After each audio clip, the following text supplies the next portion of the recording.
might have turned them off. So my bad. You know. Am I tuning into the microphone? I feel like my volume right now is Did anyone start the so studio project yet? Like drafts or parties? Not really. No? I was thinking No. of how to design my building. I am earlier. questioning my party right now, so. My That's party okay. is shit. My I don't party care is though. a Okay, tree. well, welcome to the BRIDGECast. Today we have 3 hosts and an extra special guest host named Natalie. Why am I extra special? Because I think you're the first guest host we've had. Oh, okay. All right. Yeah. Yeah. Okay. So my name is Shima. I'm in 1A. My name's Chris. I'm also in 1A. Ting also in 1A. I'm Natalie, and not surprisingly, I'm also in 1A. Yeah. And today we've got a pretty broad range of topics. I'm going to be talking about this AI that they've programmed to generate clickbait articles. I'm going to talk about the new cabinet ministers that were elected. I'm gonna talk about the frenzy of phone test in the internet. And I'll be talking about a program called Robots for Good. Oh, I won't, okay. I won't elaborate. Yeah. So, does anyone want to start first? Let's talk about Tin's topic first. Why? Ooh, yes. Because I'm interested in talking about this. Okay, I so think basically it'll it's be- like I the think it'll be starting fun. point is recently like YouTube started like a video of snapping basically, a new phone that is recently released, the Google Nexus phone. Mhm. And that just reminds me of all this kind of continuous hysteria over, mixing your iPhone, dropping it from 10 meters height.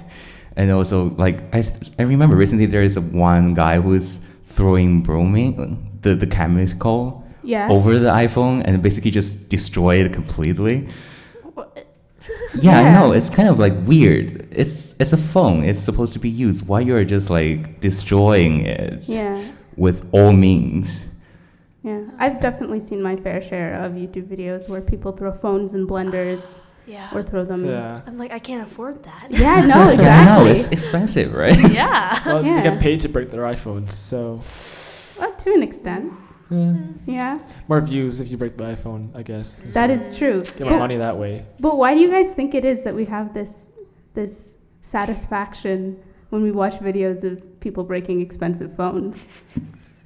I don't know if I have a satisfaction, I would say. I don't know. I find it don't- really stupid when they do that. So Yeah? I don't really find it satisfying. I find it oddly satisfying when I Yeah. see an iPhone blended up for Really? some odd reason. Really? Yeah. I always just feel like, re-twitched. My heart basically twitched when this solar phone is like broken. Yeah, I'm just like, why waste that money? Like, Yeah, it's so much but money it's like gone it's down the weirdly drain. like it seems like all these kind of YouTuber have a supporter behind it, and then every time they do this kind of crazy thing, the media would just advertise it, like all the time. It's kind of weird, don't you think? Like Yeah, it is very weird. No, I've seen a video where he was testing the iPhone 6 or whatever it was, and I was like, okay, that makes sense. Like, you want to show people whether it can hit breaking point, and if you can afford to do that, fine. But I've never seen like pointlessly just throwing it everywhere. Like that one was just to show people what the breaking point was and test Yeah. it for them. This is kind of weird, but I remember watching these really satirical parodies of unboxing videos where there was this guy unboxing calculators and playing around with them. And then he would do weird tests and make jokes along the way of different things the calculator would do. And then in the end, he always broke it somehow. Like once he ran over it with his car, another time he set it on fire. Like it was kind of all over the board. yeah, but it's like these phones are supposedly that cannot overdo this test. But why do we do this? Like, what are we entertaining? What is the what kind of satisfaction that is like we're like they are trying to make over us? I don't know exactly what they're trying to do. I think they're just trying to have fun with it. But Because if a company gives you a free phone to to play just around to play with, around with test, it, not actually like play around with like functionally, but just physically Yeah. like destroy it. I mean, when are you gonna get a chance to burn $1,000? So it's basically like it's providing this kind of like giving people this kind of fantasy over destroying their phone, but they cannot afford it, so they created this kind of fantasy in the internet. That's why people are buying it. So is that your point? Yeah, I guess so. Maybe it's irony. Like, usually when you break a phone, it's a bad thing and it's devastating. But here people are like purposely doing that, and people just find it funny because normally it's a terrible thing, and in this case it's not because it was intentional. I don't know.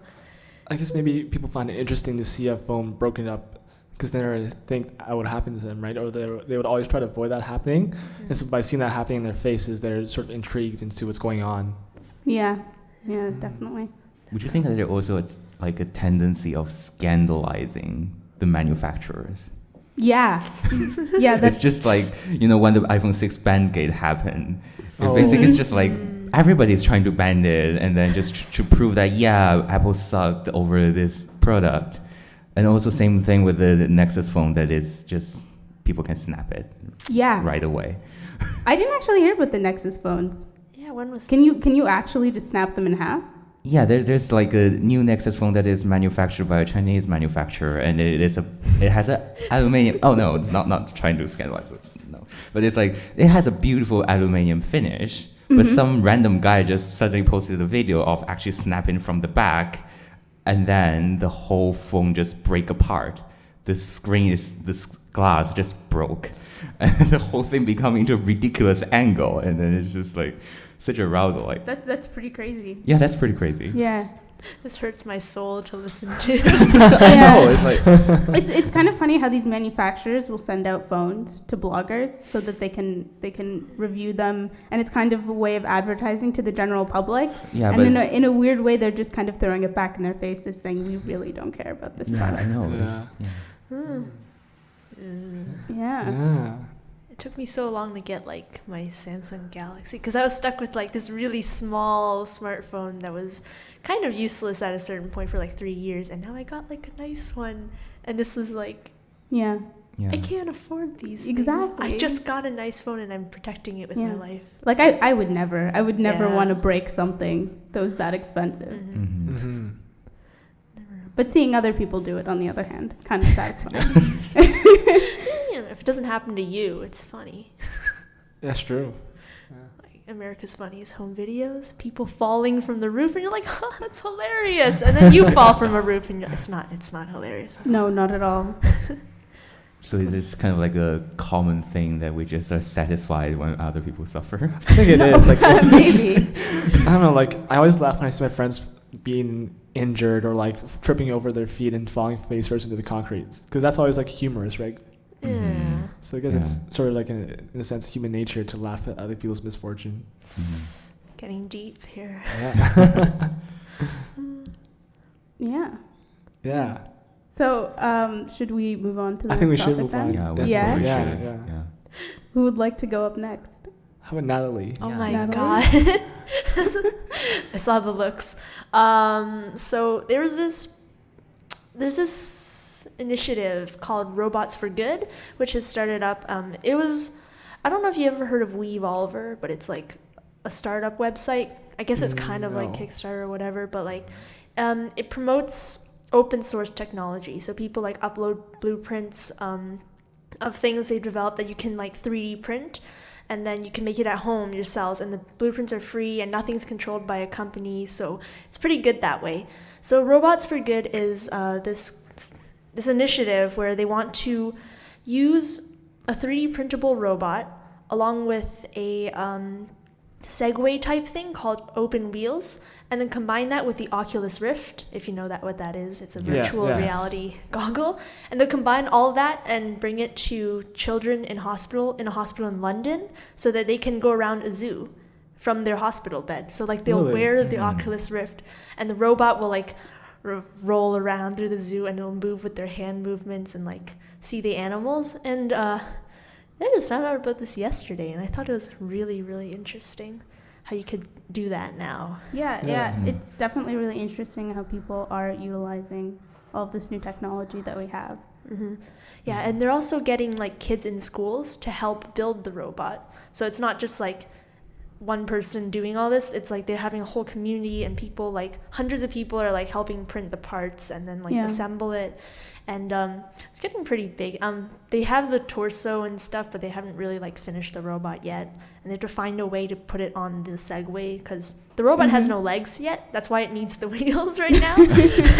So if you don't have legs, you can't stand on a Segway. So they have to figure out how the balance of that will go, and also how they'll get the children to move the arms while controlling the robot, because they originally wanted like a sort of video game controller to like roll the robot around.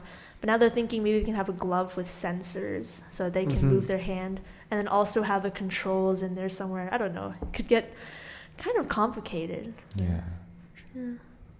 Have you heard of any other crazy like robot things or virtual reality things? Well, I was on my high school robotics team, so it was definitely something we did a lot of as far as machining our own parts. We would design things in CAD, then print them off on the 3D printer we had at school. It wasn't necessarily the state-of-the-art 3D printer. It looked kind of makeshift. It was kind of like this painted plywood box thing with the 3D printer attached, like the nozzle attached kind of on top. Yeah. But it definitely was really interesting. Did it work well though? Oh yeah, for sure. Really? We used it to machine, like to make a lot of our parts for our robot. Wow. And something else that our team was really interested in was keeping involved in the community. So we would do a lot of outreach. We would go out and we did like a lakeshore cleanup. We would do fundraising for different things. We mentored a lot of Lego robotics teams that were in the city as well. And it's definitely something that in general robotics teams tend to do a lot of. So I'm not surprised that that this program is taking place. Yeah. And I thought it was like, is there a movie about some like a world where nobody goes outside anymore and they just interact using androids or like robots? And there's a movie, and then some guy wakes up and he finds out things are all wrong or something like that. I don't know. Is it called Surrogate? I think it was called Surrogate, where everyone like lived in their own virtual reality. Yeah. But like they had their sort of android selves that they interacted with. Yeah. Yeah. I don't know if it was that, but like it just made me think of that. I was like, man, this could become another one of those apocalyptic movies where everything goes wrong because robots take over. It's definitely a pretty popular theme that's coming across in a lot of movies and books. I remember reading a book called last summer. It was called Ready Player One, and it basically everyone in the book would do everything online. So they had these virtual reality or augmented reality like things set up in their houses, and they would the main character went to school online. They basically spent their entire life submerged in a game. Wow. Which was pretty interesting. Yeah. I'm actually more excited about the virtual reality, the Oculus Rift thing. Oh man. And so like, I mean, all the companies are launching this kind of similar projects like a Google Glass, and Microsoft is also doing its virtual reality device. Yeah. But I mean, my concern about the thing is only that when you're actually wearing this kind of really gadget-looking gargoyle, you're actually not viewing the world directly now. I mean, kind of like we're being more like into an internet environment, so that we're actually getting more isolated from each other. Yeah. Wearing this kind of virtual reality device is actually even more. It is directly cut off our observation, like our eyes where we observe everything. And then actually get everything throughout the camera, which is kind of like a filter thing. And it's also kind of like a privacy issue. I mean, same thing with the Google Glass, when they actually are concerned about people wearing it in the subway and then causing like privacy concerns and everything. What do you guys think about that? You look like you're about to speak. No, I just I lost my train of thought. I thought that questions come out differently. Yeah, I think it's really interesting being able to use things like this. I don't know if virtual reality is necessarily the most beneficial thing that Mm. we've ever Yeah. created. Mhm. I do think it's really cool though. Yeah, it's a I- cool alternative. Yeah. yeah. I like the idea of augmented reality with the Google Glass and that kind of thing, where Yeah. you're experiencing real life, but Mhm. you've got that technological side to it. Yeah. Actually, I think although it's interesting, how, we can create this sort of stuff. Also, it's also kind of frightening too how we can create it and also become is essentially part of it as well, because we can augment our reality and see something totally different than what is actually real. And so which can also mislead us to actually be stuck in this sort of virtual reality where we no longer think what is natural is actually real, but we actually think what the virtual is real. Yeah, I have Yeah. a friend Yeah. who's like obsessed with this stuff, and he was Yeah. like talking about how there's this effect where if you wear it too long, it's Yeah. actually so real that like you don't realize it's not real life. Uh-huh. When people were faced with like this giant pit that they'd jump Yeah. across, they wouldn't do it because they were scared of falling, even Yeah. though they know it's not real. Yeah. Like it feels so real that it becomes Uh-huh. that way, and it could be a little bit terrifying if you're in it too long and you Uh-huh. forget. Yeah. Yeah. Yeah. It's kind of Even now too, like if you actually don't have a photo of an event that happened, people won't actually believe you that it actually happened. Like every time you see something happen or like you saw this cool thing going on, everyone always asks you, "Is there a photo? Do you have a photo of that?" Right? Because they always want proof. Because Yeah. but if you don't have a photo, then to them it's not real. Yeah. So Yeah. it's like just like it's hard now to not actually sort of show the real. Yeah. Mm. Whenever something happens, everyone always pulls out their phone. Yeah, exactly. There's- Yeah. There's not even That's what a makes delay. Snapchat No, it's like such a big thing. it's Oh, it's for really sure. yeah, exactly. It's really bad too, since not many people are like actually start living in the moment. They're actually Mhm. living through the moment of the cameras. Because like, oh look, you saw like a cute cat walking on the street. Let's take a picture of it and Snapchat it, which is my friend, right? Rather than just enjoying the person of the cat or how it looks, you're just sort of like viewing the cat in the virtual state, because you're actually just viewing it as your camera would view it and how other people would view it when you post it on Facebook or send it to a friend through Snapchat. Mm-hmm. Yeah. Yeah. I was just curious. I'm an audience member. Hey there. How pervasive do you think these virtual reality technologies could become? Like, do you think that that movies like The Surrogate? Yeah. Surrogate could become an actual thing in the future? Like, how far do you think this is gonna go? I think this is gonna go everywhere. Mm-hmm. It can kind of, the people are always talking about the tendency of human actually evolving into partly machine, partly human. Yeah. I mean, this kind of thing can actually even replace our own eyes. Yeah. I mean, I always have this kind of like worry about whether it can be true. I think it can be, because like even right now scientists are finding ways to input memories into chips. So instead of learning things like it's done traditionally, people can just buy a chip of, let's say, like learning math, grade 12 math, and can just insert it into their brain. Rather than just learning grade 12 math, they can just buy a chip and know math from that. Yeah. So That sounds like some Matrix stuff right there. Oh yeah, Like, definitely. I know how to fly a helicopter. But like the fact that the robots and stuff are open source, that anyone can like modify and add and like improve it, I think that makes it a lot easier for it to like become a big thing for people, maybe to like have robots rolling around instead of themselves Yeah. on the streets, No, like do grocery shopping. Yeah, I mean 3D printers are pretty accessible now. Oh yeah. And Yeah. even, I mean, you can just buy them and keep them in your house. Mhm. I know my school had one. I was in Kingston, so there were a bunch of them that were being implemented in the public libraries too. Mhm. Really? Yeah, Wow. yeah. Oh I yeah, was- ours has one as well back home. in yeah, Pickering. exactly. Wow. You pay per like hour or minute, I don't know. Yeah, But it takes a while to print things. yeah. And I mean, they weren't necessarily the best on the Yeah. market, but there were definitely quite a few at Queen's that I also had access to Uh-huh. in a weird roundabout Wait, way. Queen's University? Yeah, Queen's University. Nice. Yeah. Ah. It's gonna be very common. It's definitely a lot of fun if you can get your hands on some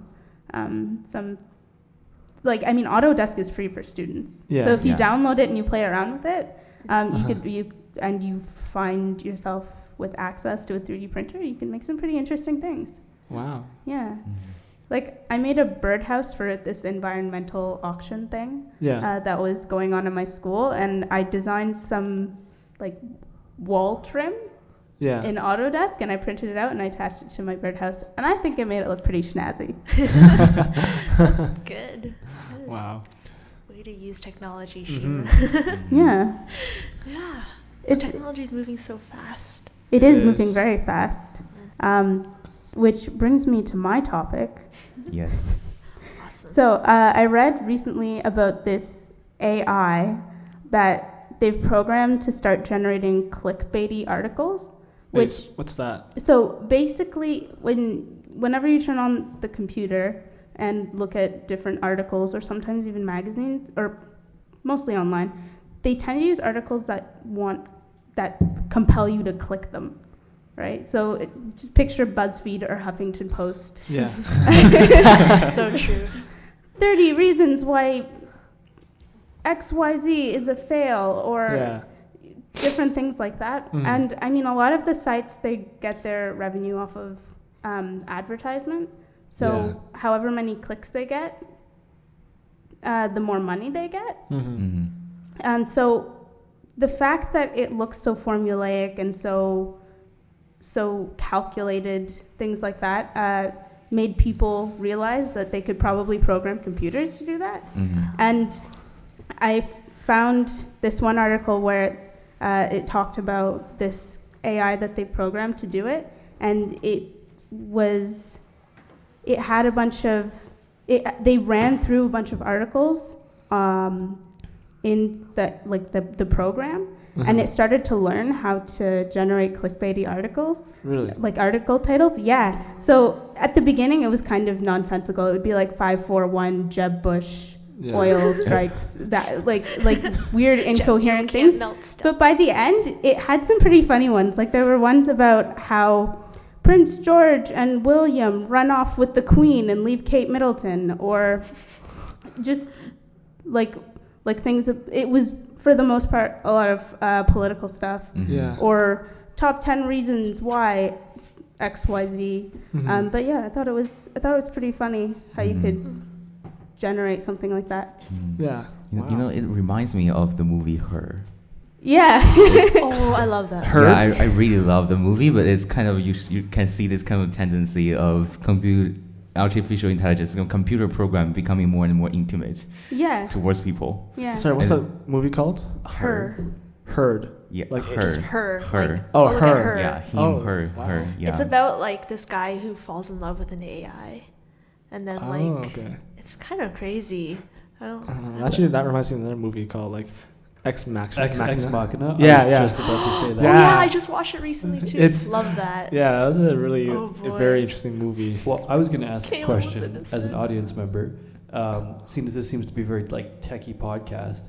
I guess Sorry. so. Well, no, it's cool. I mean, like I love Ex Machina. That was such a good movie. I was like on the edge of my seat the entire time Agreed. watching that, and listening about like the whole clickbaity AI generator.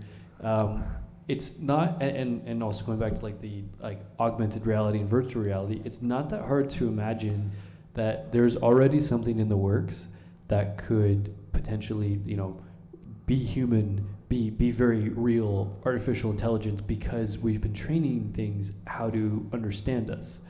So like with Nexus and the latest kind of update to their to the platform of Google, they have Google Now on Tap, where anytime you read something and you kind of hold your home button, it scans whatever you're reading and says, oh, would you like to know about this, and this? And so it's already kind of understanding human trends and things like that. So I could see something like that combining with the AI generator and like learning how we talk, learning how we think, learning how we speak. And it could be very creepy that 5 years from now we could have AI that's fairly intelligent. We could have Ex Machina happen for real. Oh man, that would be creepy. That'd be really creepy. What is Ex Machina exactly? Like, what's it about? Yeah, It's like, It's a movie about how this like really like, is it a philanthropist? I don't know, like this really rich Yeah. inventor creates this machine, this artificial intelligence, and he asks this guy to test it for him. And he wants to see whether or not it will pass his test, since he already knows that it passed the Turing. If you ever heard the Turing test, Yeah. like he already knows that, right? Because it's easy to pass that. If you don't know the machine is a machine, and even today, modern AI can actually do that. Like if you don't know you're talking to a machine, you can easily tell, and you can tell whether or not. If you don't see the machine in front of you, and you just see just like a blank wall in front of you, and you talk to the machine, but you actually don't see it, it's easy right now for AI to actually to trick you to think that you're actually talking to a real person. Yeah. Is that Yeah. Matrix now? Like, going back to Matrix like again? even like Cleverbot too. Like a lot of Yeah. I feel a lot of Yeah. people. No, so. they do competitions. I think Cleverbot was actually developed for one of those competitions really? where I Yeah. think so, where they basically, it's a bunch of people trying to make the most believable conversation. Uh-huh. And people will just, like the judges will have conversations, and they won't know whether or not they're talking to an AI Uh-huh. or an actual person on the other end, and then they score it, Mhm. see how well it does. Mm-hmm. Mhm. Wow. Yeah, Cleverbot solves all my problems. Ridiculously. I wanted to use it, but you have to pay for it. So, Wait, what? yeah, there was an app for it, Oh, but I just it go cost on the money. And I was website. like, no. Yeah. I- If you go into it in your browser, Yeah. it's like cleverbot.com Really? or Yeah. something. Uh-huh. Yeah, you can just have Okay. conversations with it. It's kind of funny. Wow. It's really ridiculous. Doesn't make any sense, but it's Yeah. fun. Yeah. On the same kind of wavelength, there's this game. The 20 questions game. Oh yeah. Where I 20. it's kind of off Oh. topic, but I remember Cleverbot made me think of this Akinator game that I Oh, play yeah, yeah, yeah, sometimes yeah, with my yeah. with my friends Yeah. and my sisters, where we'll just think of the most obscure thing, and it always Yeah. guesses. Yeah. Yeah. It's crazy how smart those things are. Yeah, actually, I suddenly remembered Yeah. Cortana in Microsoft, Yeah. in the Windows 10, is also kind of like what you're talking about, the artificial intelligence thing. That is, it can smartly suggest whatever thing based on your question that you asked her. Yeah. And the more you actually interact with this kind of thing, the more it actually knows you. And the more you have intimate, it becomes like the Google now is kind of so smart and basically beats Siri off like completely. I mean, this kind of tendency into the thing, Yeah. kind of is really interesting. I was trying to use it on my sister's computer, but then she told me that it wasn't available in our region. Why? I don't know. Huh. I mean, it's even available in China, which is like Chinese is almost like the hardest language to tackle when you're actually doing this kind of Where hearing is your thing. region set I don't to? know. We were in Kingston. Like it wasn't that far. Strange. Yeah. It is. Hmm. Do you guys ever ask Siri those weird questions? Oh yeah. Oh yeah, Yeah. I do. Like you Like, say, what's 0 divided by 0? Have you ever asked her that? yeah. Not Yeah, yet. yeah, yeah. It just like goes into how the Cookie Monster has no cookies and how you have no friend. Yeah. Yeah. It's kind of funny. They Yeah. change it up every once in a while too. Really? Yeah. Like, I remember asking Siri once what the meaning of life was, and she went on this tangent. And then later on, after I changed my phone software or something Yeah. and updated the iOS, it had actually changed the answer. Really? Yeah, it's kind of funny. Mm-hmm. Wow. But yeah, AI is just common, and it's Yeah. gonna become crazy. I don't know how the future's gonna go, but It's been exciting and at the same time frightening yeah. to see how it will come out and how it will affect us.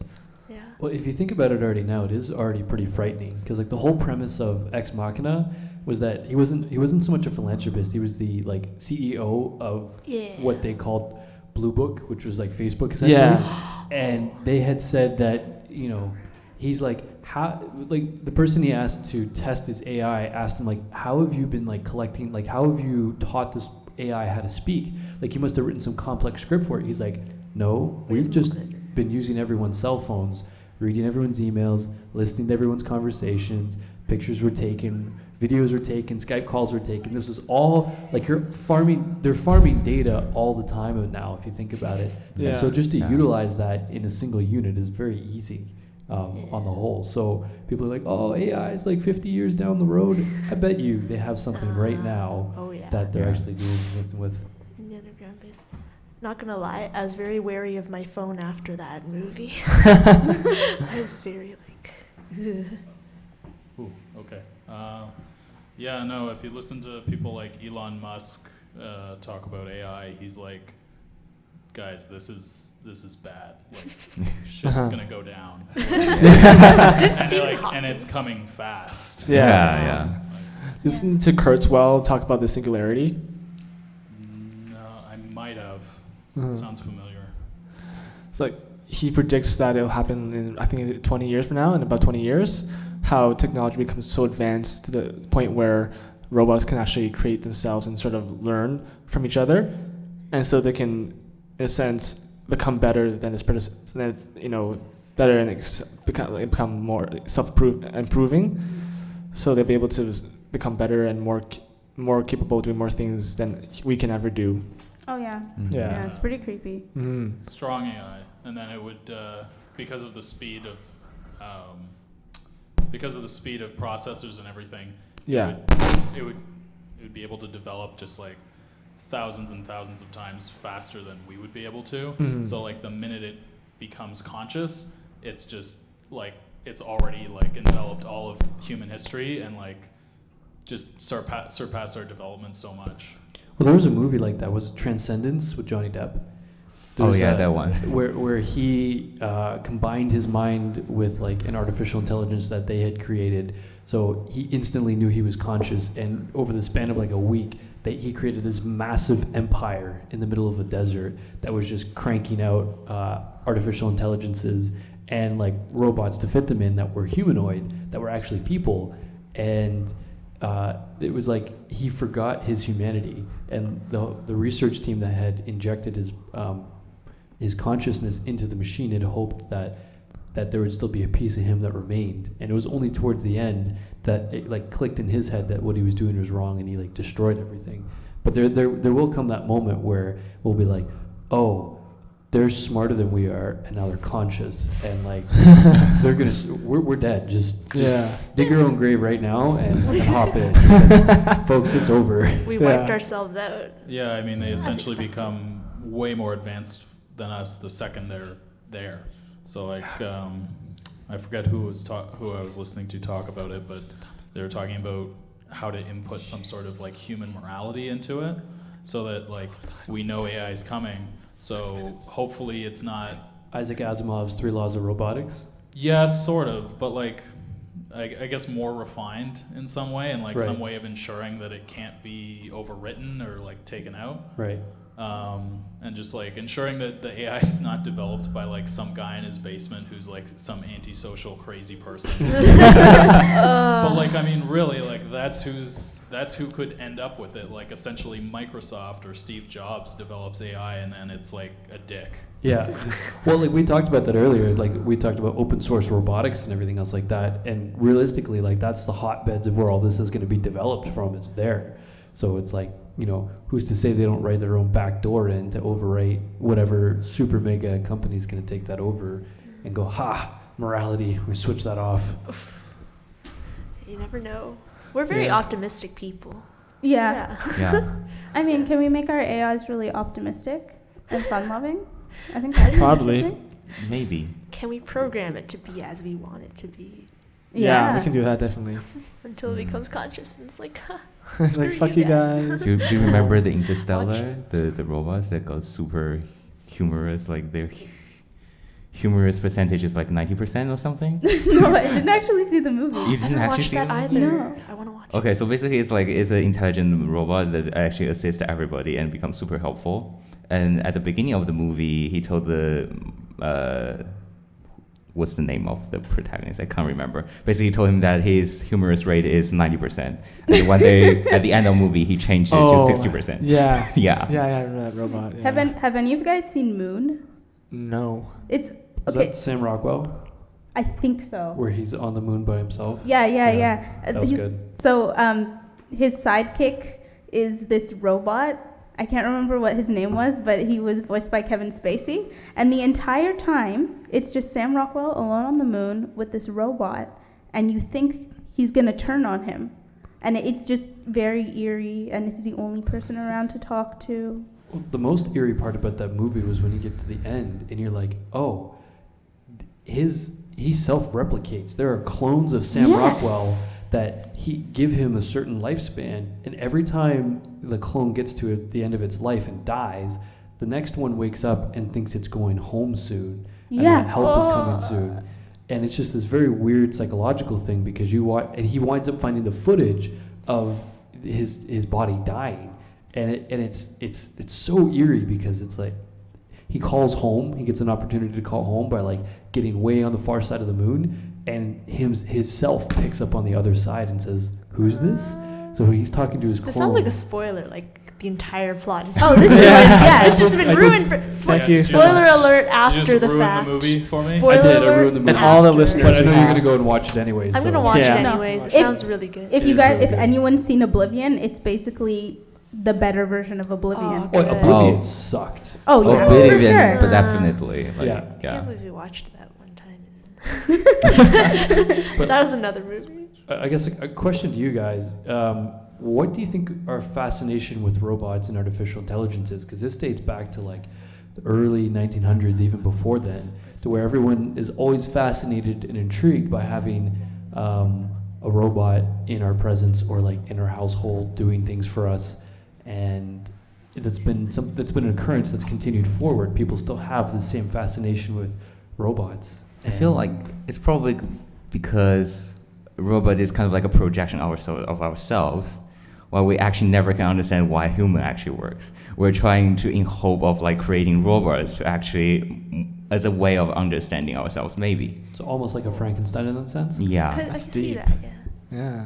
I feel like it's more of the, like, I have this little pet that does all my chores. And like, it can do the dishes. Like, I feel like that's what we want robots for. Yeah. We don't necessarily, like, I mean, there's a certain fascination with the AI and, like, having a conversation with something that's just infinitely more intelligent. Mhm. But I think we're, like, also profoundly scared of that. Mm-hmm. And that, like, especially early robotics, we're thinking of, like, yeah, I can just, like, come home and, like, click my fingers and the lights are on and dinner's made. Yeah. Yeah. I mean, that sounds great. I don't mind that. Well, but then again, life gets really boring if that happens. Like you won't have to do any work, right? Because you have robots to do everything for you. Well, I'm going So- to ask a question in a different direction on the same topic. There has been a lot of development in sort of like sex robots that can fulfill people's needs in whatever sort of specificity you'd like them to. And people are projecting that could actually be a leading cause to the decline in our population and potentially end in our race, because once people have exactly what they want, the way they want it, they're not going to feel the need to go and interact with some person on the street that they have to make compromises with to actually develop a relationship with. So do you guys think that robots could eventually replace, ourselves in sort of like a weird Yeah. Futurama twist? Like, Yeah, I like think so. her style?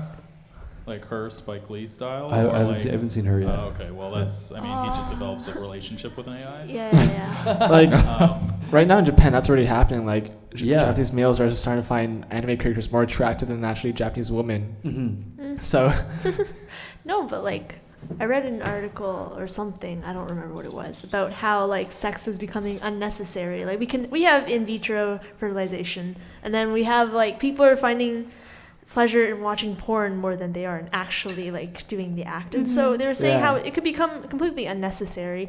Also, we don't have the resources at the moment. We're killing our resources. So maybe like either we find more resources or the population should stop growing too quick. I don't know. Like it wouldn't be an entirely bad thing, but becoming extinct would be a bad thing. I don't think we're close to going extinct Nah. anytime soon. No. well, Probably not. I hope not, but you never Well, know. At the current rate, we're pretty much like messing up our planet. We're running out of fresh water. Soon, the population of the Earth will be too much for the Earth to handle. Yeah. Yeah. So But I widespread famine everywhere. We'll run out of food. Yeah. But That's I, probably a few hundred years from now. yeah. It's still pretty close though, but But yeah. I don't think us stopping having kids, like I don't think Nah. our population is going to go down that drastically if people Yeah, don't have if- kids. Yeah, true.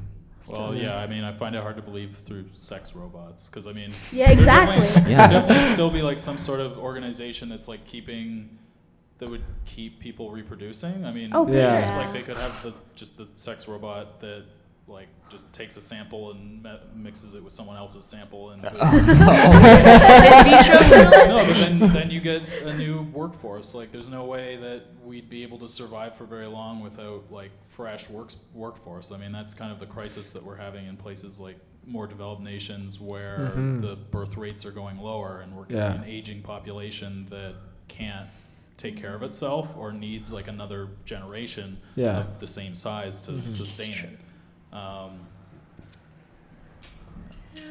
Isn't Denmark at like really low like birth rates right now, and they're trying to urge people to Actually, that's, and then China has just lifted their one child policy. Single child policy. I mean, I find it hard to believe that even robots would take over the like mental relationship part as well. I mean, because you're talking about like just the sex part of relationships being replaced by robots. But I mean, in her, like he, you know, develops this relationship as this AI develops, and she's basically born the minute that he starts talking to her, and then all the AIs just sort of like amalgamate together, and because the humans are too boring, like they're just like they left. They're essentially sorry, like stupid. spoiler alert again. They just become like infinitely smart and go and talk to each other rather than bother with puny humans type thing. Maybe we'll be too boring for the robots. Maybe we will be too boring for the robots. Maybe, yeah, true. Yeah, so I guess now would be a good time to shift over to our next topic, which is very different. It is very different. Sorry. But like it's probably everyone's already into it right now, because I don't know if you guys probably everyone has heard the news, about the new Liberal government, especially the members who were appointed to the cabinet, like how Trudeau decides to create a 50-50 split between male and female in the cabinet, and how there's and the senior for the senior cabinet members, that he actually chose minorities to fulfill that position. Yeah. Like, for example, we have a Sikh defense minister and a Aboriginal justice minister, which was never unheard. Like, I never thought I'd see the day that would happen. Yeah. Like, it's like shocking almost. Like, I was actually pretty happy that actually happened. Like this, we won't always have like white politicians. Like, there's actually gonna be like sort of minorities within the government. Yeah. So, what do you think of that? I've seen it discussed that someone stated, this is on Facebook, I'm on Facebook too often, they said maybe instead of, there's also the thing about gender equality, how he had 50-50 like men 50% women in the cabinet, and someone said, why aren't we shouldn't just be choosing people for their gender or something, or just because they're a minority, but also to make sure they are qualified. And I wouldn't say that these people aren't qualified. I don't know anything really. I haven't looked into this. But they're saying how if you're just picking based on gender, isn't that exactly not fair to people who are more qualified for the position, who could, do the job just as well or better, who also deserved it. And you just didn't pick them because now you wanted the 50-50 gender equality thing. Or My only question about this right now, the cabinet thing, is only about whether Trudeau is kind of choosing these members for the sake of trying to say, we're trying to do something different. Yeah. I think it says he is, because although there's a lot of very significant characters within the cabinet who are actually very decorated, but I think the reason why he chose this was, especially when he said, when the reporter asked why is there a 50-50 split, and he's like, because it's 2015. Yep. Yeah, I think it's because he's trying to send a message to people saying, this is the new age, and I think he wants to incorporate more like equality between like races and gender. But in a sense, that's not what's most important, right? What's most important is choosing suitable candidates to help run the country. So like, there's the argument that, is he choosing it just because he wants to make a statement like this, or is he choosing really based on their merits and what they can do, right? But you would also hope that he also chose them by their merits as well. Yeah. Like, there's actually a lot of very prolific members in the cabinet. Like, for example, the defense minister, he's a decorated war veteran. Yeah. So there's that. So they are very good, cabinet ministers that were appointed. I hope that he didn't just choose them because of their race, but also because of their background. Yeah. Yeah.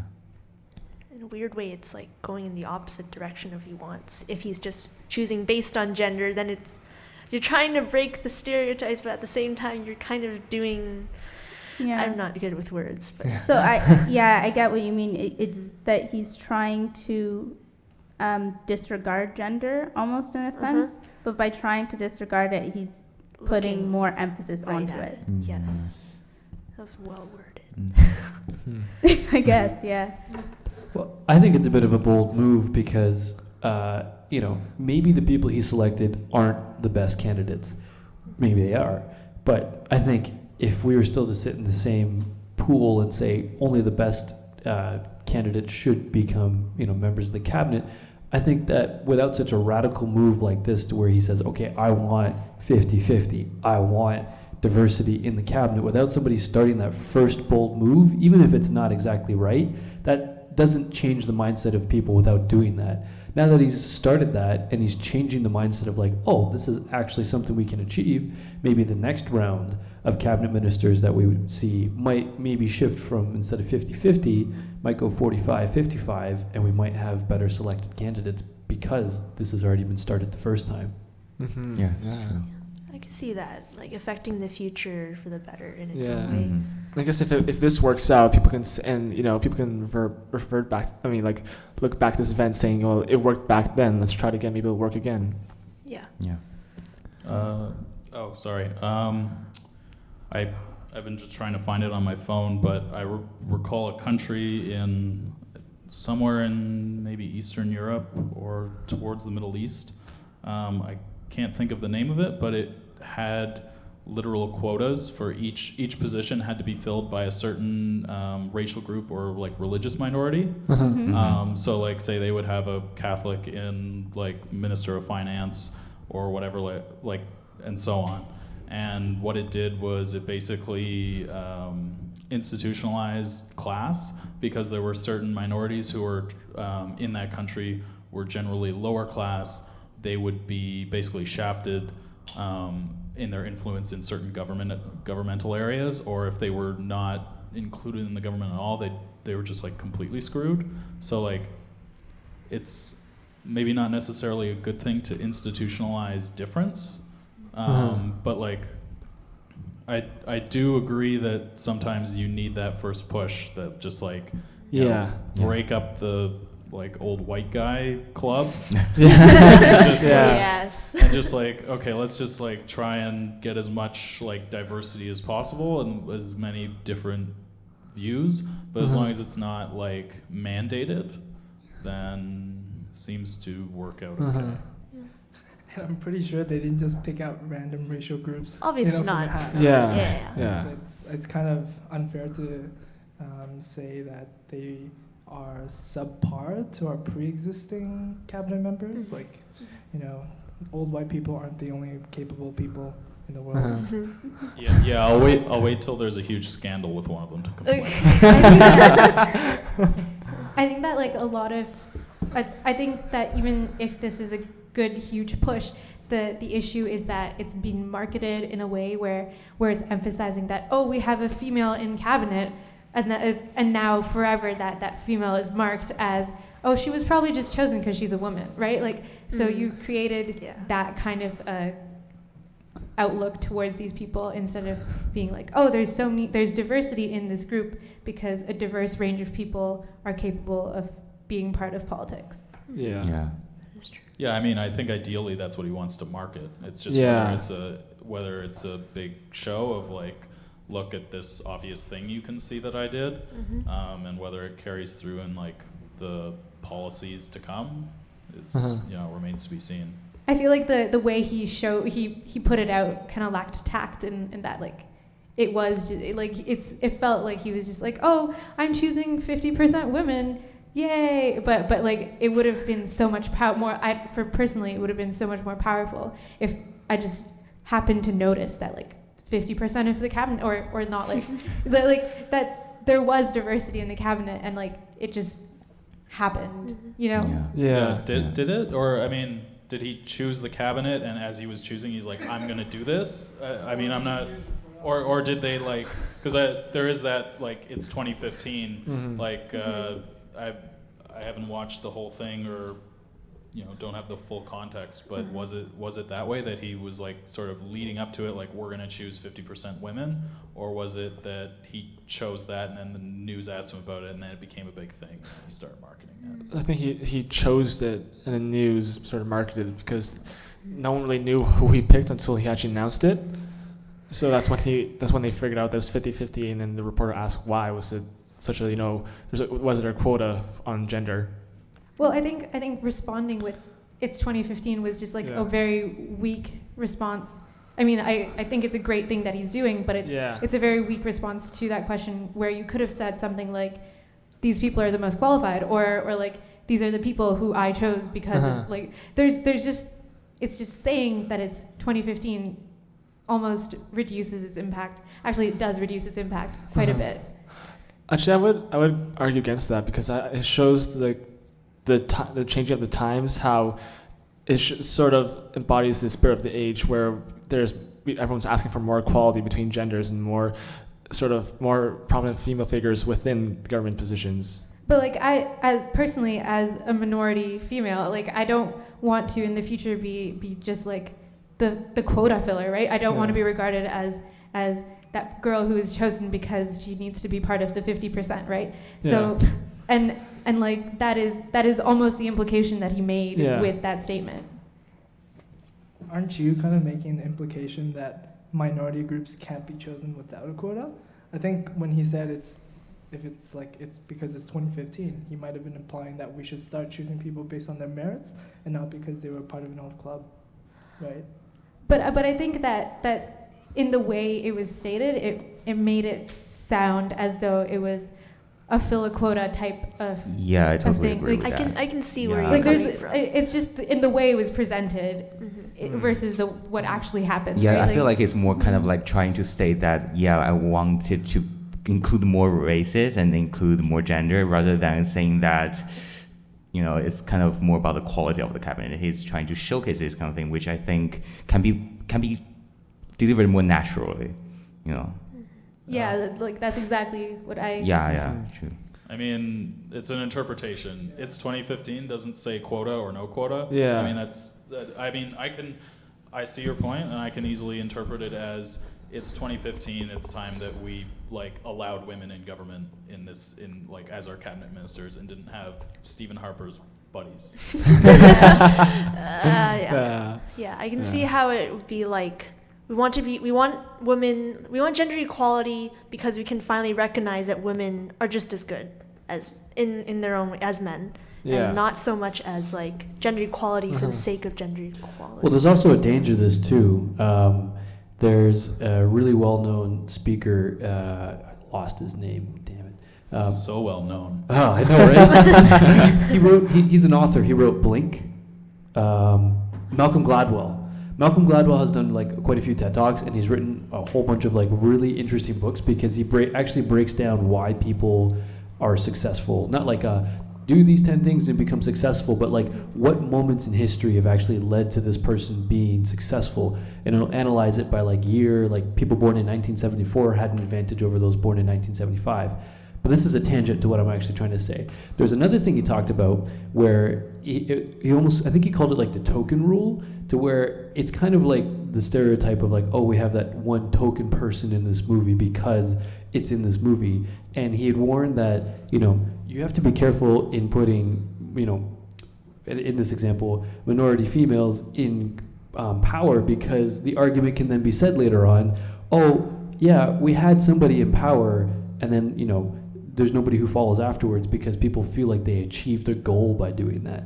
And that's the danger that can kind of come of this forced 50-50, is that it may not continue after this because people, quote unquote, felt satisfied that goal was fulfilled in a sense. Yeah, ideally you want it to normalize it. Exactly. As opposed to We did it, we won. Yeah. We got it. We got it. Check off the bucket list. Everyone go home. Okay. I remember, there is once a Japanese cabinet. They introduced one female minister, and it got so much attention And when she actually has a scandal, all of a sudden people are just not getting female into the cabinet again. They're just all male running along until now. So it's kind of the thing that if you're trying to push it too hard, it might actually bounce back, you know? Yeah, that's true. But it's as if males never have scandals. Like, what are you trying to do here? I guess because they have so many scandals, it just become common news. But when there's one female, you expect it to, to perform the best. For her to perform the Perfection. best. Yeah. Yeah. Because also that's what everyone has a expectation of these cabinet ministers, for them to sort of show their merit, show their worth, and actually to perform better than the previous cabinet did. So maybe that's also another reason why he chose this cabinet, is to show that we're actually here for a change, and we're here to show off and work hard and demonstrate to the people of Canada that we can actually have a government that's 50-50 and have minorities within a prominent position and still be a well-functioning government. Yeah, I'm really hoping they do a good job. Yeah. Mm-hmm. Yeah. So I think this is a good place to wrap up. You can find BRIDGECast online at waterlooarchitecture.ca/bridge. You can also find .com/bridge. You can also find us on SoundCloud and on YouTube.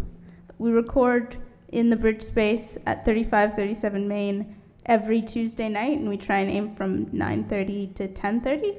If you're listening and you haven't gotten a chance to stop by yet, definitely try to. May I ask, on behalf of Apple users, when is it gonna land on podcast?